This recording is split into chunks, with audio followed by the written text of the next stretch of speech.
First, I want to begin with threats coming in the last several hours from the Russian foreign minister saying that Russia is now preparing retaliatory strikes based on this alleged claim that Ukraine targeted one of Putin's residences.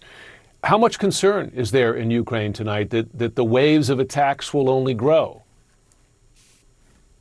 Well, yes, it was predictable because it's absolutely clear that Russia is trying right now to find an excuse to disrupt peace negotiations. It's trying to find a pretext in order to continue to reject a peace plan proposed by both delegations, Ukrainian and American delegation. And I would like to remind that exactly 1 year ago, on the 1st of January, this part of Kyiv where the parliament, the Verkhovna Rada is located, and office of the president, Russians had bombarded this area, and the whole family was killed by Russians at that time. So they have been targeting also buildings which are part of our government and parliament long ago. As a result of this attack in one of the buildings where committees of the Verkhovna Rada are located was damaged, and windows were shattered by this attack. Yeah. So it's nothing new. Let me ask you this, because President Trump effectively took Vladimir Putin's word regarding those Ukrainian drone attacks. It's not the first time he's spoken to Putin and repeated a Russian claim. Do you trust President Trump when he does that sort of thing to take Ukraine's side?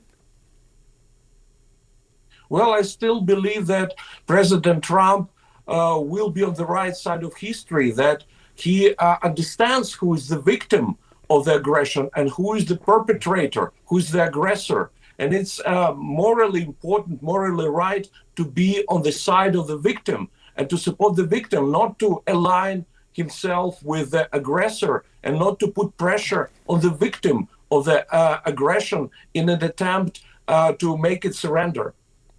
So what did you think then to hear President Trump say yesterday that Russia has good intentions for Ukraine? It wants Ukraine to succeed. I mean, even as he was uttering those words, as you know better than me, given where you're sitting, Russia was launching further strikes on Ukraine.